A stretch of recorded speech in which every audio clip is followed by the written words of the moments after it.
cheat all the time. Are you a cheater? Yeah, repetitively. Unfortunately, I get bored. It's not that the partner's not good enough, it's that I'm bored. I constantly want new things. I am like constantly on the lookout for like something that's gonna just spark me.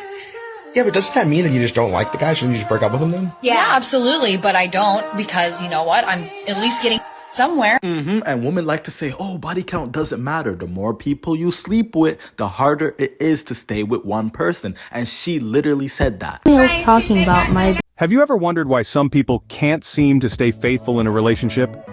Today, let's revisit an earlier video where we met a girl who, by her own admission, cheats on her partners for amusement. Her nonchalant confession, her blatant disregard for the feelings of others, was both shocking and illuminating. This same girl, when asked if she was a serial cheater, responded with a casual, "Yeah, unfortunately I get bored." Boredom, it seems, is her trigger. She's not dissatisfied with her partners. They're not bad, they're not lacking, but she craves novelty. She yearns for new experiences, new conquests. This mentality, this insatiable appetite for the new and unexplored, is often seen in individuals with high body counts. It's a form of the shiny object syndrome, a restless pursuit of the next big thing. For her, there's always another man out there, someone who might offer her a better experience, a more thrilling ride. In this mindset, it's hard to appreciate what you have when you're constantly on the lookout for something better. And this isn't just about her. It's a broader issue. The more people you sleep with, the more challenging it becomes to commit to one person. The ability to form deep, meaningful bonds, to truly connect with another human being, becomes compromised. Each new encounter, each new conquest, further ruptures that bond.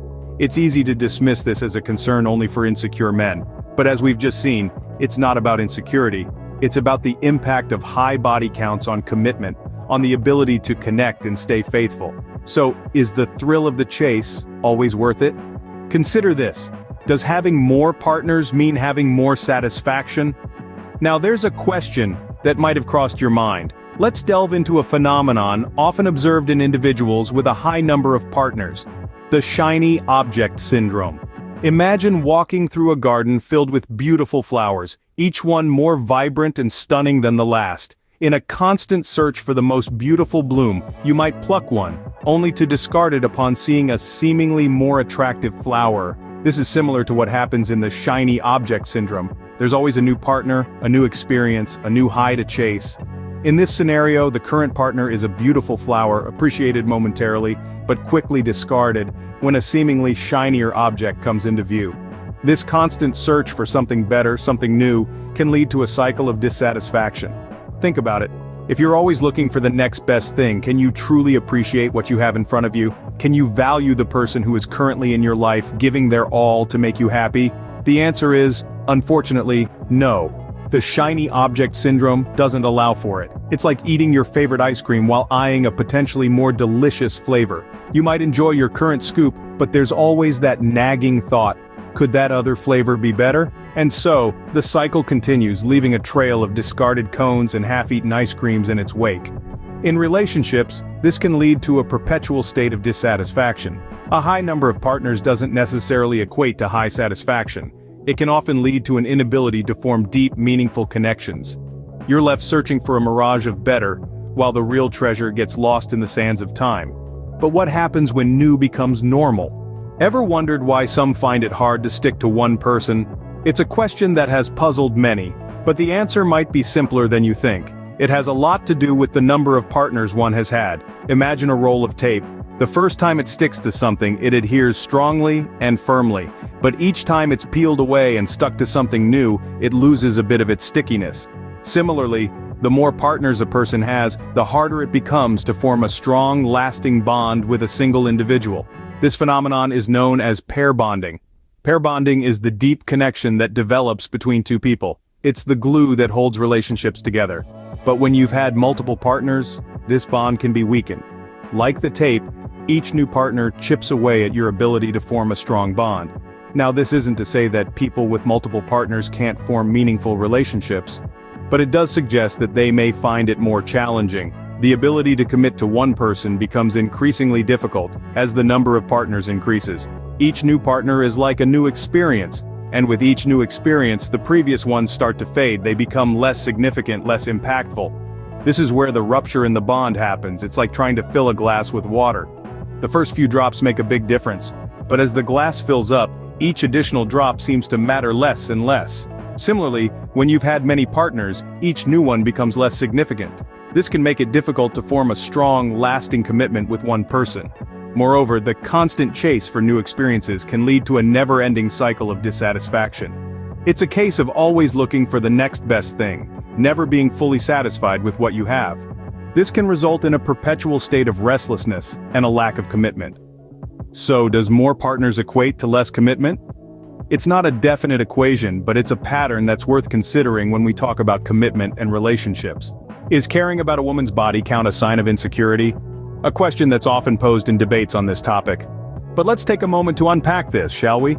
The notion that only insecure men care about a woman's body count is a common argument.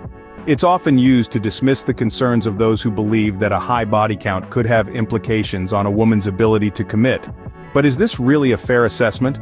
Consider the points we've discussed so far. The cycle of cheating that can stem from the thrill of new conquests. The grass is always greener syndrome, where contentment is overshadowed by the tantalizing allure of what could be.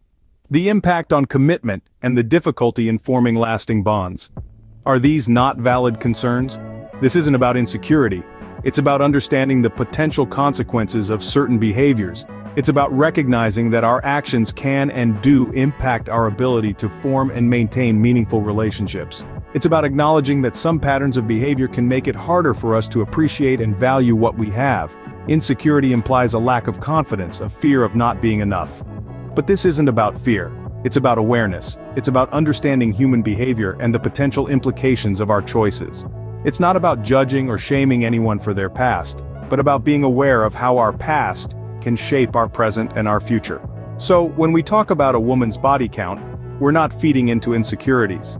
We're addressing valid concerns that arise from observable patterns of behavior. We're acknowledging the reality that our actions have consequences. So, does a woman's body count really matter? This question has been at the crux of our discussion today. To recap, we've explored the potential implications of a high body count on a woman's ability to maintain a committed relationship. We began by revisiting the story of a woman who admits to cheating on her partners out of boredom. This behavior, we argued, could be indicative of shiny object syndrome, a constant quest for novelty and excitement that can be fueled by a high body count. The thrill of the new can overshadow the value of what's already present, leading to dissatisfaction in relationships and a grass is always greener mentality. Next, we delved into the impact on commitment. The more partners a person has, the more difficult it may become to form a lasting bond with one individual. It's about recognizing that pair bonding, a fundamental aspect of human relationships, can be strained by a high body count. Lastly, we addressed the argument that only insecure men care about a woman's body count. However, as we've seen, this concern extends beyond mere insecurity. It's about understanding the potential challenges that might arise in a relationship with a woman who has a high body count and being prepared to navigate them. In conclusion, a woman's body count does matter. If this video made you think, smash that like button, subscribe with bell notifications, and share this video. Let's start a conversation about this important topic.